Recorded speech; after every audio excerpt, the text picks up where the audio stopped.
இது வந்து mid mounted PMSM motor தான் கொடுத்துருக்காங்க. ஸோ மோட்டார் வந்து ஈஸியாக வெளியில் பார்க்க முடியுது. அண்ட் அந்த மோட்டாருக்கான கவர் பார்த்தீங்கன்னா நமக்கு அந்த எலக்ட்ரிக் அண்ட் பிளாக் கலர் இது 2 கலருமே யூஸ் பண்ணி ஒரு கவர் கொடுத்துருக்காங்க. ஸோ அதுலேயே யமஹா அப்படின்னு சொல்லிட்டு பேட்சிங்குமே வந்துருது. இங்கேயுமே ஈன்னு சொல்லிட்டு ஒரு டீக்கருமே கொடுத்துருக்காங்க. கிராப் ஹேண்டில்ஸ் டைப்பில் இந்த ஒரு ஃபினிஷிங் வந்து ரியர் போர்ஷனுக்கு இருக்குது. பட் கிராப் ஹேண்டில்ஸ்லாம் கிடையாது. உங்களுக்கு தெரியும் ஏராக்ஸோட ஃபினிஷிங் இப்படி தான் வரும். ஜஸ்ட் இண்டிகேட்டர்ஸ்லாம் மட்டும் எல்இடியில் சின்னதாக கொடுத்துருக்காங்க. கொஞ்சம் அதில் பெருசாக இருக்கும், இதில் சின்னதாக மாற்றிருக்காங்க. இங்கே யமஹாவுடைய லோகோ இருக்குது. இங்கே வந்து ரியர் லைட் இருக்குது, பிரேக் லைட்ஸ் இருக்குது. அது தவிர இந்த பக்கமே லெஃப்ட் சைடில் நமக்கான ஒரு இன்ஜின் கேஸ் பார்த்தீங்கன்னா தனியாக அந்த மாதிரி பெரிய பேக்காக கொடுக்கல. மேட் பிளாக் ஃபினிஷில் வந்து போட்டிருக்காங்க Yamaha. Both centre stand and side stand ஆப்ஷனோட வருது. ஸோ இந்த வெஹிக்கிளுடைய கிரவுண்ட் கிளியரன்ஸ் எடுத்துக்கிட்டோன்னா 145 mm வந்து கொடுத்துருக்காங்க. ஒரு ரீசனபிளான கிரவுண்ட் கிளியரன்ஸ் தான். ஏற்கனவே இருக்கக்கூடிய ஏராக்ஸுக்கு இருக்கக்கூடிய அதே கிரவுண்ட் கிளியரன்ஸ் தான். அண்ட் கர்ப் வெயிட்டுமே பார்த்தீங்கன்னா 139 kgs.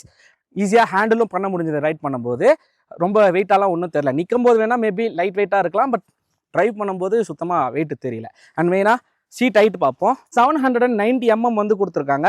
ஒரு ரீசனபிளான ஒரு ஹைட்டு தான். ஈஸியாகவே இருக்குது. ஷோல்டர் பெயின் எதுவுமே வரல. நம்ம ரைட் பண்ணும்போதெல்லாம் பர்ஃபெக்டாக இருக்குது. ஒரே சிங்கிள் சீட்டாக வந்து ஆஸ் யூசுவல் நமக்கு ஏராக்ஸில் எப்படி இருந்ததோ அதே மாதிரி தான் கொடுத்துருக்காங்க. அண்ட் டியூவல் டோன் ஃபினிஷ் மாதிரி கொடுத்துருக்காங்க. இந்த இடத்துல வந்து பார்த்தீங்கன்னா கம்ப்ளீட் லெதரேட்டில் ஒரு கிரே ஷேடில் ஃபினிஷ் பண்ணியிருக்காங்க. இந்த இடத்துல வந்து லெதர் தான், பட் இது கொஞ்சம் அந்த மேட் ஃபினிஷ் மாதிரி பிளாக்ல வந்து கொடுத்துருக்காங்க. ஸோ அதுலேயே ஏராக்ஸ் ஈன்னு சொல்லிட்டு பேட்சிங்குமே வந்து கொடுத்துருக்காங்க. ஸ்டிச்சஸ் எல்லாமே ஈவி கலரில் வந்து கொடுத்துருக்காங்க. ஸோ அதெல்லாமே பார்க்கறதுக்கு நல்லாவே இருக்குது. ஸோ இப்போது நம்ம அண்டர் பூட் எவ்வளோ ஸ்பேஸ் இருக்குன்னு சொல்லி பார்க்கலாம்.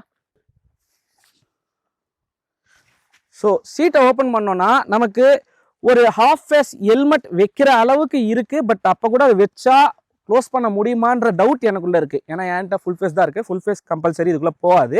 அதுக்கான ரீசன் என்ன அப்படின்னு பார்த்தீங்கன்னா ரொம்ப மினிமலான ஸ்பேஸ். உள்ள 1.5 kW 2 பேட்டரி பேக் வருது இந்த வெஹிக்கிளில். ஸோ அதுக்கு ஒரு லாக்கிங் சிஸ்டம் மாதிரியுமே நமக்கு கொடுத்துருக்காங்க. ஸோ ஜஸ்ட் அதை வந்து நம்ம அன்லாக் பண்ணி எடுத்தோன்னா ரிமூவபிள் பேட்டரி ஆப்ஷனோட வருது. பயங்கர வெயிட்டாக இருக்குது.